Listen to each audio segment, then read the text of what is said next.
पाकिस्तान बोल रहा है कि अगर भारत ने हमारा पानी रोक दिया तो हम चीन से बोलकर भारत का पानी रुकवा देंगे। इतना ही नहीं, पाकिस्तान के कुछ लोग और कई विशेषज्ञ लगातार चीन से अपील भी कर रहे हैं कि वह ब्रह्मपुत्र नदी पर अपने नियंत्रण का इस्तेमाल करे और भारत पर दबाव बनाए। पहली नजर में यह सुनने में बहुत बड़ी धमकी लगती है, क्योंकि चीन एक अपर रिपेरियन स्टेट है, यानी नदी भारत पहुंचने से पहले उसके क्षेत्र से होकर गुजरती है। तिब्बत से निकलने वाली कई बड़ी नदियों पर चीन का काफी नियंत्रण है और इसी वजह से पाकिस्तान को लगता है कि चीन उसके लिए भारत के खिलाफ पानी को हथियार बना सकता है। लेकिन सबसे पहले, अगर आप भारत से सच्चा प्यार करते हैं तो चैनल को सब्सक्राइब करके जय हिंद कमेंट जरूर कीजिए। लेकिन अब असली सवाल यह है कि क्या चीन सिर्फ पाकिस्तान के कहने पर ऐसा करेगा? इसका जवाब इतना आसान नहीं है। देखिए, ब्रह्मपुत्र जैसी विशाल नदी का पूरा पानी रोकना कोई छोटी बात नहीं है। ये नदी तिब्बत से निकलती है, हजारों किलोमीटर का सफर तय करती है और रास्ते में कई सहायक नदियों का पानी भी इसमें शामिल होता रहता है। किसी भी देश के लिए इतनी बड़ी नदी के पूरे प्रवाह को रोकना बेहद मुश्किल और बहुत महंगा काम है। इसके लिए बहुत बड़े स्तर का इंफ्रास्ट्रक्चर चाहिए, विशाल जलाशय चाहिए और ऐसी क्षमता चाहिए जो लंबे समय तक इतने पानी को संभाल सके।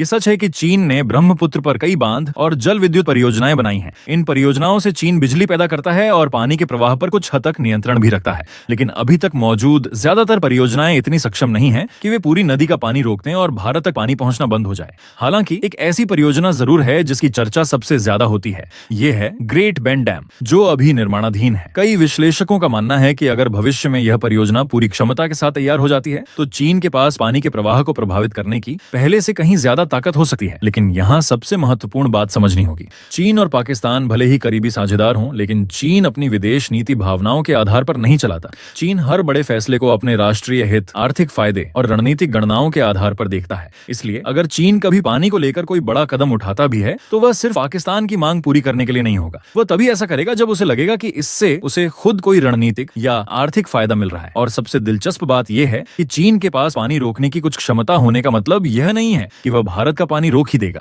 ऐसा कदम पूरे क्षेत्र में तनाव को बहुत बढ़ा सकता है और इसके कई राजनीतिक, आर्थिक और कूटनीतिक परिणाम हो सकते हैं। इसलिए सिर्फ पाकिस्तान के कहने भर से चीन ऐसा कदम उठाएगा, इसकी संभावना काफी कम मानी जाती है। यही वजह है कि यह मुद्दा जितना सरल दिखाई देता है, वास्तव में उतना सरल है नहीं। और शायद यही बात पाकिस्तान भी अच्छी तरह जानता है कि अंतर्राष्ट्रीय राजनीति में दोस्ती से ज्यादा महत्व देशों के अपने हितों का होता है। दुनिया की बड़ी ताकतें भावनाओं से नहीं बल्कि अपने फायदे और रणनीति से फैसले लेती हैं। इसलिए सिर्फ मांग करने से कोई देश इतना बड़ा कदम नहीं उठा देता, खासकर तब जब उसके परिणाम पूरे क्षेत्र को प्रभावित कर सकते हो।